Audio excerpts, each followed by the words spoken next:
사람들은 종종 말합니다. 늙어서 혼자면 외롭고 불행할 거라고요. 특히 나이가 들수록 가족이나 자식 곁에 있어야 마음이 놓인다고 이야기합니다. 그래서일까요? 어느 순간부터 혼자라는 말은 마치 실패한 삶의 결과처럼 여겨지곤 합니다. 누군가와 함께하지 않으면 불쌍하다고 느끼게 되고 자식에게 외면당하면 죄 지은 사람처럼 스스로를 자책하게 됩니다.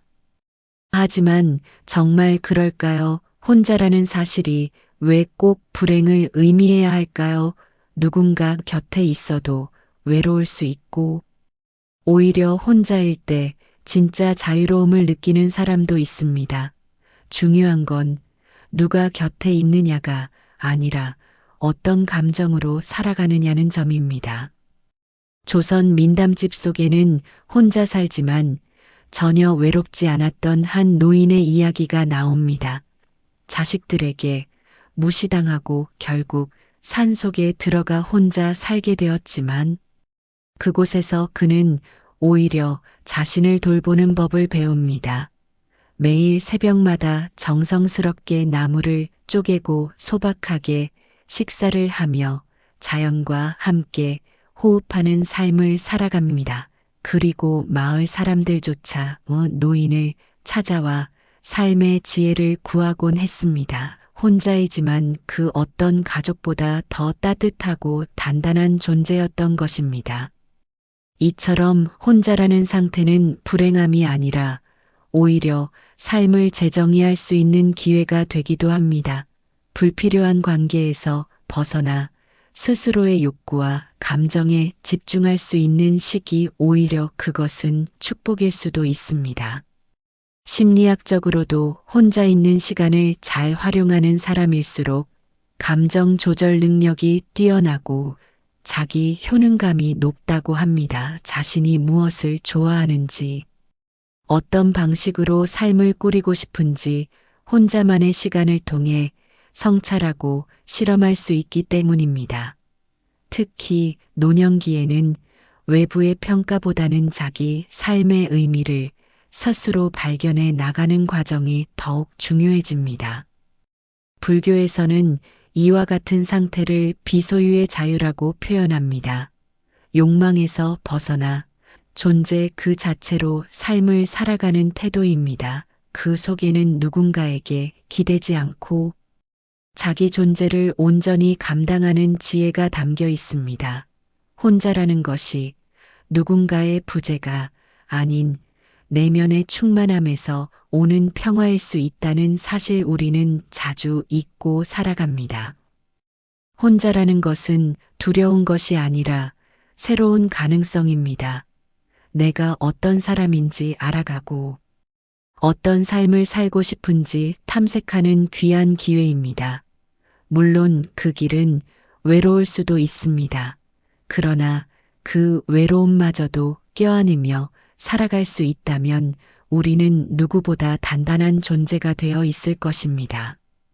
우리는 종종 오랜 시간 쌓아온 관계를 쉽게 끊을 수 없다고 생각합니다. 시간이라는 것은 신뢰의 장표처럼 느껴지기도 하고 세월을 함께했다는 그 사실만으로도 소중히 여겨야 할 가치처럼 여겨지기 때문입니다.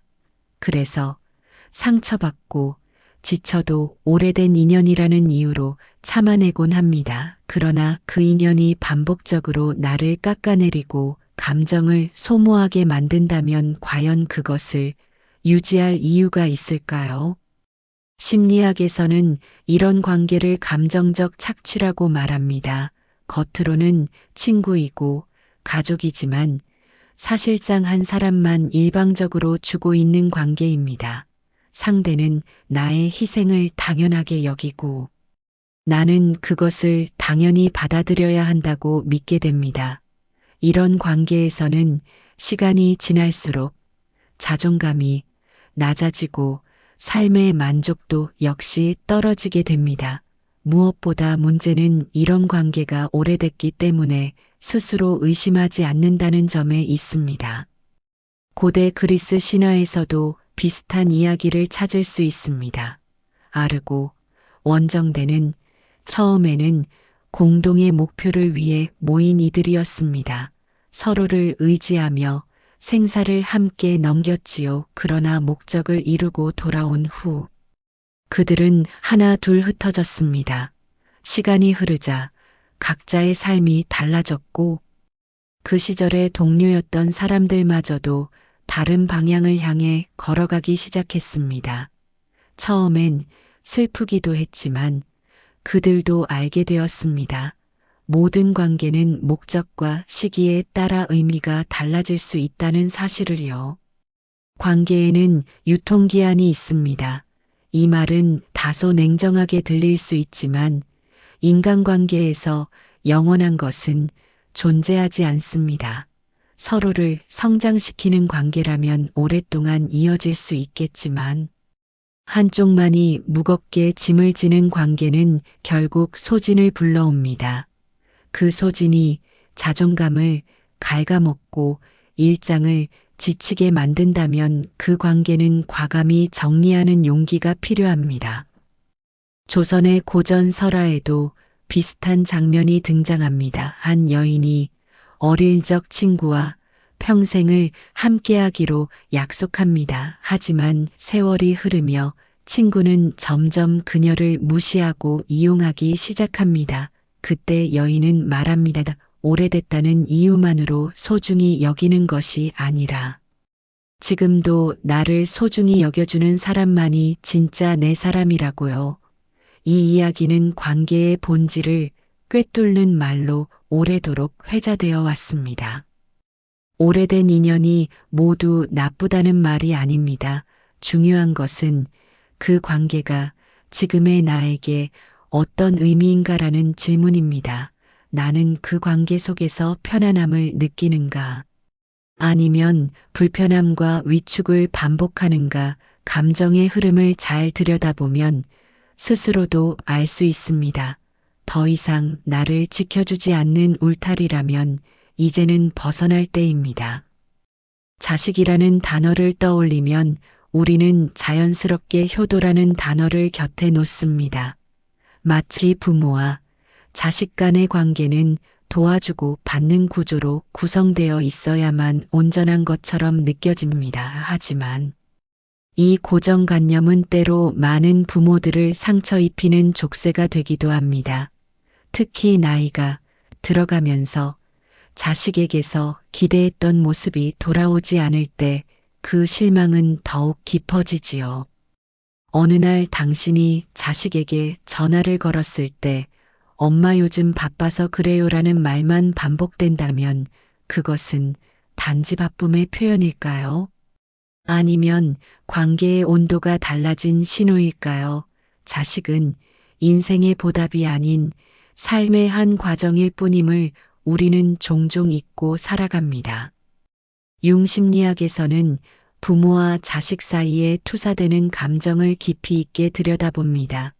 부모는 자신의 기대와 희망을 자식에게 투사하고 자식은 그 무게에 짓눌리거나 반대로 무시해버리기도 합니다.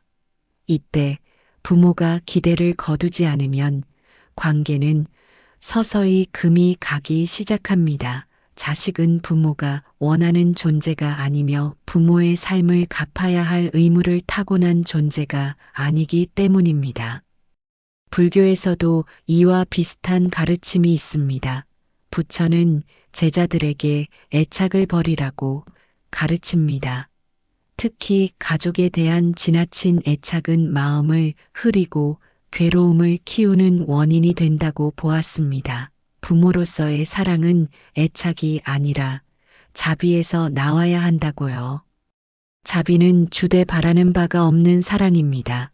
이는 곧 자식에게 무엇을 기대하기보다는 그저 그 존재 자체로 받아들이는 것과 같습니다. 한 일본의 민화에서는 노모가 자식에게 등짐처럼 여겨져 산속에 버려지는 장면이 나옵니다. 그러나 노모는 버려지면서도 자식의 안전을 위해 길에 나뭇가지를 부러뜨려 길을 표시해 둡니다. 이를 본 자식은 울면서 다시 어머니를 모시고 내려옵니다. 이 이야기의 교훈은 자식은 기대의 대상이 아니라 사랑 그 자체로 대해야 한다는 것을 상기시켜 줍니다. 자식을 통해 인정받고자 하는 마음은 결국 부모 자신을 불행하게 만듭니다. 자식은 자신과 다른 삶을 살아가는 독립적인 존재이고 부모의 삶을 대신 살아주는 사람이 아닙니다. 이 사실을 받아들이는 데는 시간이 걸릴 수 있지만 그것이야말로 진짜 자유의 시작입니다. 우리가 자식에게 바랐던 모든 것은 어쩌면 우리 스스로에게 주어야 할 것들이었는지도 모릅니다. 위로가 필요하다면 내가 나를 위로해야 하고 관심이 필요하다면 나의 삶에 집중해야 합니다. 자식에게서 받아야 행복해진다는 생각을 내려놓을 때 비로소 삶은 훨씬 가벼워지고 명료해집니다. 살면서 만나는 수많은 사람들 중에 진짜 내 사람은 몇이나 될까요? 많은 사람들이 인간관계에 있어 가장 큰 착각 중 하나는 좋은 관계는 노력해서 만들어지는 것이라는 믿음입니다.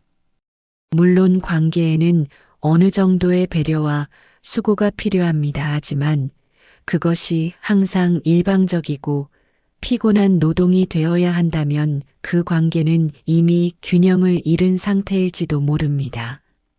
라틴 아메리카의 민담 중에는 지하 우물 친구라는 이야기가 있습니다. 어린 시절 지하 우물을 함께 파며 놀던 두 친구는 세월이 흐르며 각자의 삶으로 흩어지게 됩니다. 하지만 시간이 지나도 그들은 언제든 그 우물가에서 다시 만날 수 있었습니다. 애써 연락하지 않아도 억지로 안부를 묻지 않아도 그 우물은 변함없어 그 자리에 있었고 그들의 우정 역시 그렇습니다. 이 이야기는 진짜 인연이란 억지로 이어가는 것이 아니라 자연스럽게 머무는 것임을 보여줍니다. 심리학적으로도 자율적이고 편안한 관계는 사람의 정서 안정에 큰 영향을 준다고 합니다. 말하지 않아도 편한 사람, 무언가 부탁하지 않아도 먼저 알아채주는 사람. 그런 관계는 우리를 치유하고 회복시켜 줍니다. 반면 항상 내가 맞춰야 하고 끝나면 마음이 무거워지는 관계는 서서히 우리를 소모시키고 결국 자존감을 갉아먹습니다. 우리는 종종 말이 잘 통하는 사람을 좋은 사람이라 생각합니다. 하지만 정말 중요한 건 말이 아니라 마음입니다. 말이 많아도 마음이 닿지 않으면 오히려 공허할 수 있고 반대로 말이 없더라도 마음이 닿는 관계는 편안함을 줍니다. 바쁜 일상 중에 오랜만에 연락이 와도 어색하지 않은 사람, 내가 어떤 상태여도 나를 평가하지 않고 그냥 들어주는 사람, 그런 사람이 진짜 인연입니다. 신화나 문학 속에서도 이런 관계는 자주 등장합니다. 노자의 도덕경에서는 물처럼 낮은 곳으로 흐르되 모든 것을 살리는 존재에 대해 이야기합니다. 물은 소리치지 않고 요구하지 않지만 필요한 순간에는 반드시 그 자리에 있어 줍니다. 진짜 인연도 그러합니다. 억지로 소리내어 존재를 증명하지 않아도 늘 곁에 있는 그런 사람 말입니다. 이제는 스스로에게 물어볼 시간입니다. 나는 지금 어떤 관계를 유지하고 있는가? 그 관계는 나를 살게 하는가 아니면 소진하게 하는가? 그리고 정말 나를 편안하게 해주는 사람은 누구인가? 관계는 양이 아니라 질입니다. 10명의 사람보다 단 한 사람의 진심이 나를 더 단단하게 만들어줍니다. 한 사람의 인생이 빛을 잃는 순간은 언제일까요? 누군가의 인정을 받지 못할 때일까요? 아니면 목표를 이루지 못했을 때일까요? 많은 이들이 그렇게 생각하지만 진짜 삶이 흐려지는 때는 자신을 잃었을 때입니다. 남의 시선에 휘둘리고 누구를 위해 살아야 한다는 의무감에 묶여 자신만의 시간을 놓쳤을 때 우리는 어느 순간 삶에서 자신이 사라졌다는 것을 깨닫게 됩니다. 그래서 노년이라는 시기는 오히려 가장 본질적인 질문을 할 수 있는 기회의 시간입니다.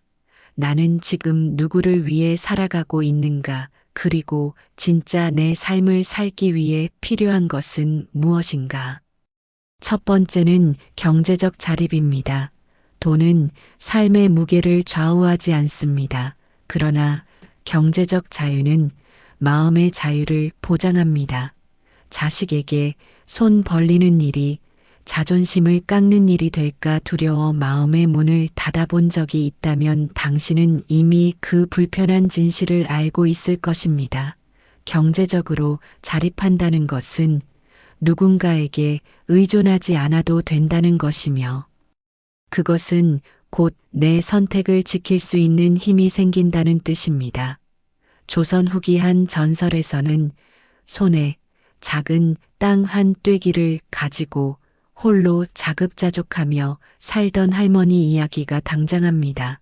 누가 봐도 불편하고 궁핍한 삶이지만 그녀는 늘 밝았고 자유로웠습니다.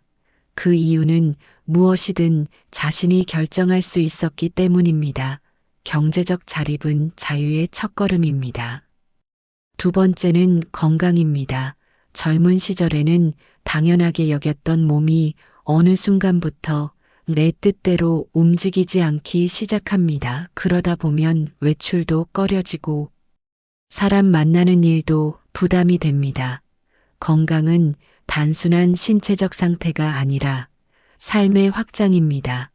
걷는 것조차 귀찮아진다면 삶은 그만큼 좁아지게 됩니다. 건강을 지키기 위한 습관은 사소한 것부터 시작됩니다. 하루에 30분 걷는 것, 정해진 시간에 자고 일어나는 것, 무심코 먹던 간식을 줄이는 것, 그 사소한 변화들이 일상을 되찾게 합니다. 세 번째는 마음의 충만함입니다. 돈도 건강도 결국은 삶을 온전히 누리기 위한 수단일 뿐입니다. 그런데 우리가 종종 잊는 것이 있습니다. 바로 마음의 허기입니다. 아무리 주머니가 두둑하고 몸이 가벼워도 마음이 비어 있다면 삶은 쉽게 지칩니다. 그렇다면 마음을 어떻게 채울 수 있을까요? 그것은 내가 진심으로 좋아하는 것을 다시 찾는 것에서 시작됩니다. 누군가는 손으로 무언가를 만드는 것을 좋아합니다. 어떤 이는 사람들과 대화하며 에너지를 얻고 또 어떤 이는 자연 속에서 혼자 걷는 것을 즐깁니다. 중요한 것은 남들이 보기엔 하찮아 보여도 내 안에서는 반짝이는 무언가를 찾는 일입니다. 조선의 어떤 민담에는 매일 저녁 작은 바느질로 인형을 만드는 할머니가 나옵니다. 사람들은 그녀를 이해하지 못했지만 그녀는 그 시간만큼은 오롯이 자기 자신으로 존재할 수 있었습니다. 그것은 단지 취미가 아니라 삶의 중심을 잡아주는 버팀목이었습니다. 내 삶을 살기 위한 준비는 거창하지 않습니다.